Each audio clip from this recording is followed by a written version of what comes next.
Hello and welcome back to Round the Table, slow TV radio from the meeting point, broadcasting not only to Bilbao but throughout the world. Hello again and welcome to episode 81. And this week we are talking about the topic of names. All kinds of names. We've been discussing the origins of different surnames. We spent a lot of time discussing street names in Bilbao and the famous people that the streets were named after. Also some of the origins of areas of the towns, different neighbourhoods like Santuchu, for example, where those names come from. We've been discussing nicknames, all kinds of different things we've been discussing. So let's get on with it, shall we? Here's some quite interesting facts that I discovered this week.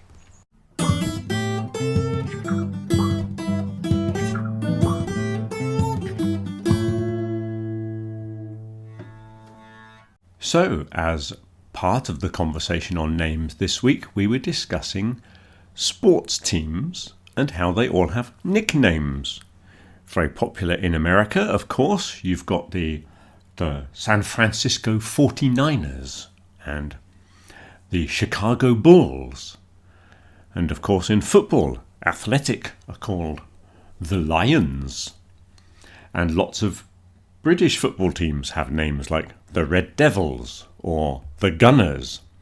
These kind of nicknames. And of course in New Zealand, their very famous rugby team are called the All Blacks. The All Blacks. And do you know the nickname for the New Zealand basketball team? They are called the Tall Blacks. The Tall Blacks, this is something I discovered this week, which I thought was very amusing. Another interesting thing is how towns in what we call the New World, in the Americas as they used to be known, are often named after the place where the original people came from. I mean the first settlers. So you've got lots of places like Laredo, and there's a few Durangos, and I believe there's a couple of Bilbaos. There's one in Mexico, apparently, I discovered this week. So it's a very unimaginative idea of just naming the new place after the place that you came from. Now, here's an interesting fact. In California, there's a place called Richmond. Richmond in California was originally settled by people from Richmond, Virginia. They went from Virginia to California and just named the new town after the old one. But Richmond in Virginia is named after Richmond, Surrey, which is just outside of London, West London. There's another Richmond there, Richmond upon Thames, which gave its name to the one in Virginia. But Richmond upon Thames was named after Richmond in Yorkshire in the north of England because of a Duke of Richmond or the Earl of Richmond or someone with a title who came down from Yorkshire and named his new palace Richmond. Richmond in Yorkshire, strangely enough, is named after another Richmond. The one in France. There was originally Richemont, as it was pronounced, I believe, in France. So it went from France to Yorkshire in the north of England.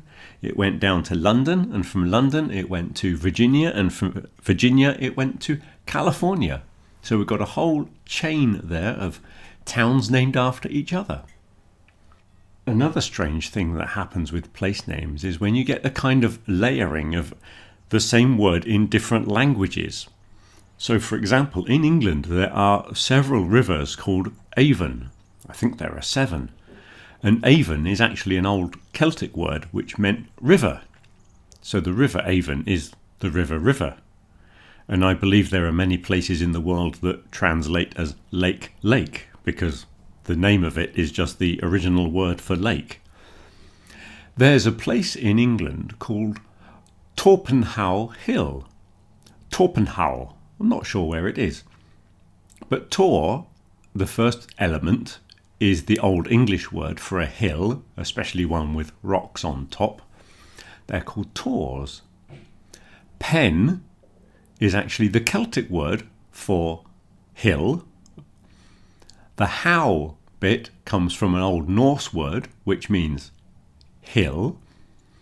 And then the final element, of course, is the modern English word hill. So Torpenhow Hill, if you translate it, it means hill, hill, hill, hill.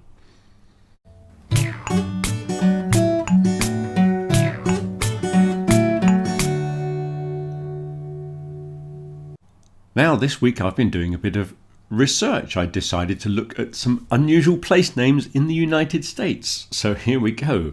In Michigan, there's a place called Hell. Hell, I'm going to hell, you might say. Doesn't sound like a very nice place. Hell, Michigan. And of course, everybody knows that in Wyoming, there's a famous city called Buffalo, named after the animal. Buffalo, Wyoming. That sounds good. But did you know that there's a Chicken, Alaska? Yes, there's a place called Chicken in Alaska, which doesn't sound quite as good as Buffalo, does it? I come from Buffalo. I come from Chicken. In California, there's a Dogtown, California. And how about No Name, Colorado? No name. They just never thought of a name, and it's just called No Name. There's a place called Lost in Mississippi. So if you end up in Lost in Mississippi, well, you should have taken a map. There's also a Boring in Oregon. Boring, don't think I'll be going there. There is also a Nowhere, Oklahoma. Uncertain, Texas. Again, they couldn't make up their minds, could they? Uncertain, Texas. There's a town called OK in Oklahoma, so that's not too bad, is it? It's okay. Normal, Illinois. That's also quite an average sort of place. And then there's some strange ones like Odd in West Virginia, Odd, and Peculiar, Missouri. That sounds like a very strange place. So, peculiar names from towns in America. Now I've been researching how people change their names, and I think we can make a game out of this.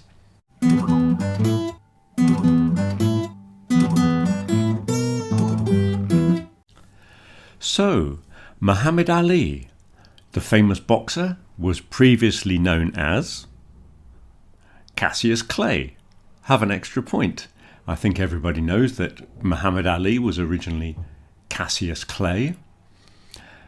Marilyn Monroe, she changed her name from Norma Jean Baker or Norma Jean Mortensen. I don't know why that was, if she's got two different names. Maybe she had a married name, I'm not sure. John Wayne was not originally John Wayne. When he was younger, he was called Marion Morrison. Sounds like a girl's name, really, but with an O in it, so maybe it's not. Marion Morrison was John Wayne. Elton John was originally called Reginald Dwight. Reginald Dwight is a strange name, but so is Elton John. It's a strange choice, but that's what he went for. Freddie Mercury, of course, that's not his real name. He was born Farrokh Bulsara. Lady Gaga, of course, is not her real name. Anybody know Lady Gaga's name? Stephanie Joanne Angelina Germanotta. I don't know if that's a G or a J at the beginning there. Charlie Sheen is not Charlie Sheen. He's Carlos Estevez, or Estevez, however they pronounce it in America. Yeah, he's not Charlie Sheen. Whoopi Goldberg is not Whoopi Goldberg. Her real name is Karen Elaine Johnson. That's quite an interesting way of spelling Karen. But no, she's not called Whoopi.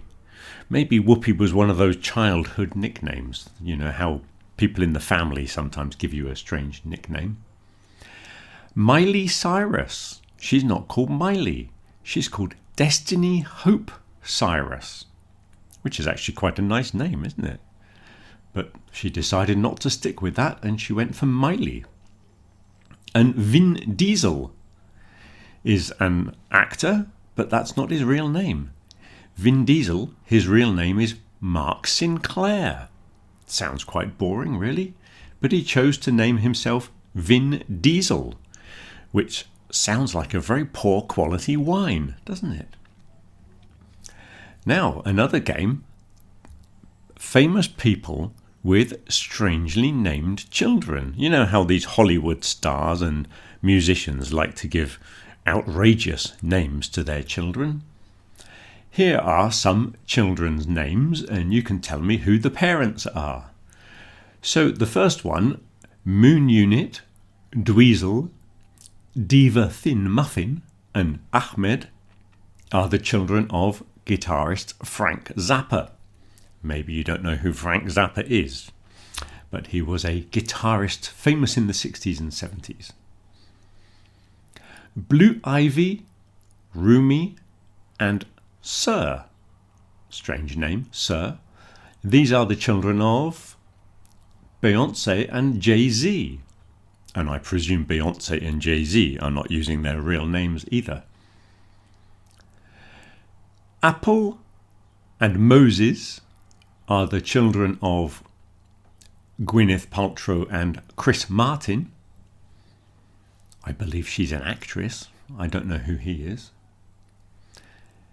North, Saint, Chicago, and Psalm. Anybody know these?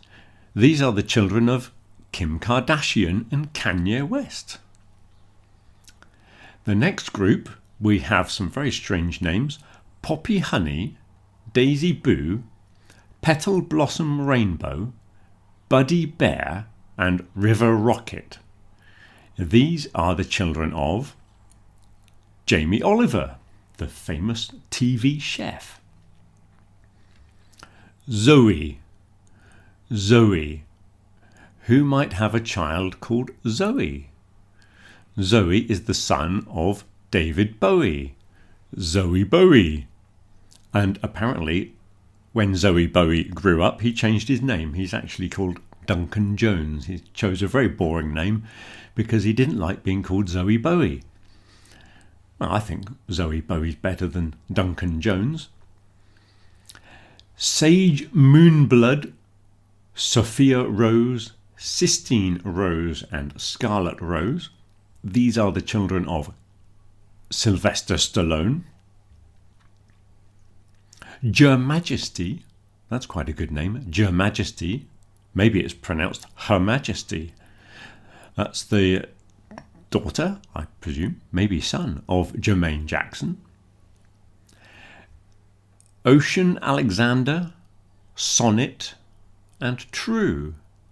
Nice names. Those are the children of Forrest Whitaker. I don't know who that is. And finally, these names, which I'm not even going to attempt to pronounce. I don't know how you say that. You can read them for yourself. This is not part of my pronunciation class, but you'll just have to guess. Who is the father of these children? And the answer is, of course, Elon Musk. We also discussed, we were talking girls' names that come from flowers. So you've got lots of names like Margarita, you've got Daisy, Violet, Rose. There are lots of girls' names that come from flowers. And then we said, well, there's no girl called Forget-Me-Not. And then we were thinking that the word for the flower Forget-Me-Not is the same as in Spanish, yeah? No me olvides, I believe it's called in Spanish, which translates exactly the same. So I thought I'd check this one out.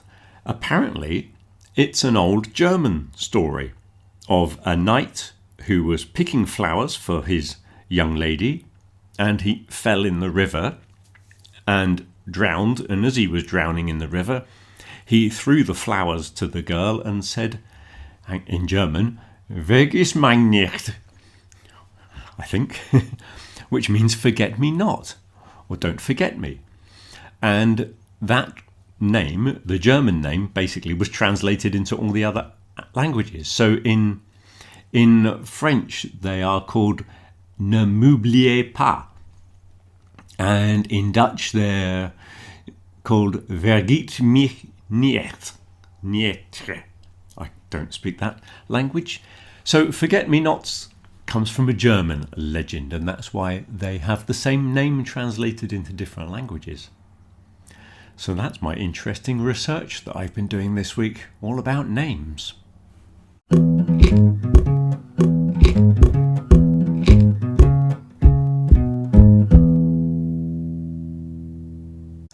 And the quote of the week for this week has nothing to do with names, and it is a little bit serious, but I think it's something that is quite topical and something you need to hear. This is from a pastor, Martin Niemöller, who was a religious man in Germany during the Third Reich. And his quote is, "First, they came for the communists, and I did not speak out, because I was not a communist. Then they came for the socialists, and I did not speak out, because I was not a socialist. Then they came for the trade unionists, and I did not speak out, because I was not a trade unionist. Then they came for the Jews, and I did not speak out, because I was not a Jew. Then they came for me, and there was no one left to speak out for me." Very thought-provoking, I think you'll agree. Now let's have some pronunciation.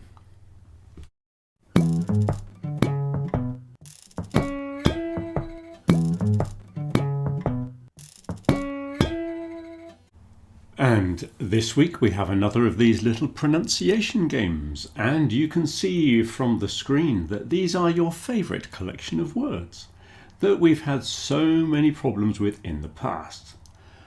The first word is beer. This is a wonderful drink. Beer, pronounced beer, rhymes with ear, or Gran Via in Bilbao. If you think of the main street in Bilbao, Gran Via, you're close to the pronunciation. So beer. Beard is the next one. It sounds the same as the first one, but with a D on the end. So the first one was beer, the second one is beard. Beard that grows on a man's face. The third one looks a bit like the second one, but the pronunciation is very different. This is bear. Bear that rhymes with hair. So it looks similar to number 2, beard, but it's not. It's bear. Bear rhymes with hair and there and chair. So the top line, beer, beard, bear. The next line is bird with a D on the end, bird. And then birth, birth with a TH. Boar is number 3 in that line, boar. Then in the bottom line we have bar, bath. I'm going to do this one with the Southeast England pronunciation, not bath or bath, but bath. So it's a bit like bar, with a TH on the end. Then the last one is booth, which if you remember from a few weeks ago on transport, a booth is the little box where you pay for something usually, or you can have your photo taken in a booth. It's a little box that somebody can stand in. So the bottom line here, bar, bath, booth. So all of them together from the top, beer, beard, bear, bird, birth, boar, bar, bath, booth. Now let's begin the game. I am going to say one of these words and you have to say which one I'm saying. The first one is bear, bear.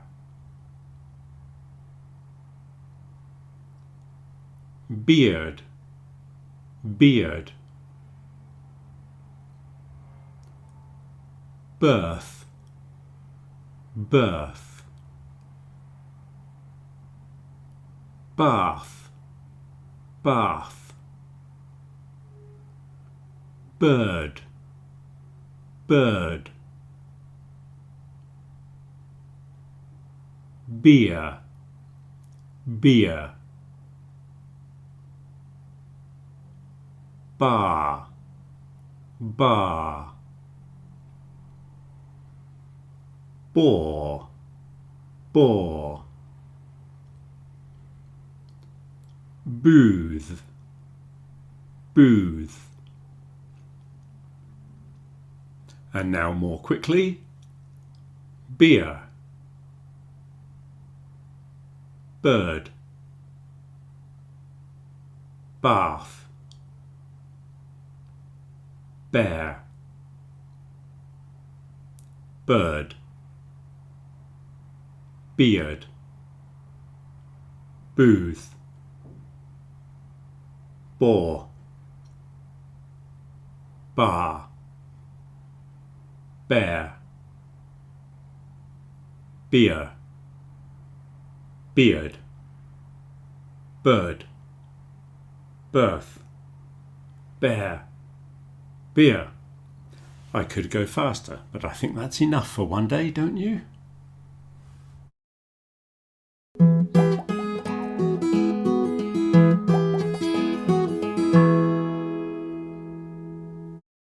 A bear and a bird were in a bar having a beer, when an old man with a beard came over and asked, "Why are you not talking to that wild pig over there?" The bear said, "Because he's a bore." Well, I know I told you there was no more pronunciation, but I thought I'd give you this pronunciation joke based on a homophone, which is when two words look differently but they sound the same. So there's one boar, B-O-A-R, which is a wild pig, and the other boar is B-O-R-E, which is a very boring person. So there's a joke for you to practice, and if you can tell me that joke again next week, I might give you a prize. And that's about all we have time for on the topic of names. Next week's conversations are all about taboo. We'll be discussing nudity and swearing and why you should not discuss politics and religion at parties, and why you should not ask somebody how much they earn. All these kind of things that are taboo in our society. So I look forward to seeing you in class, and if I don't see you in class, have a good week. Till next week.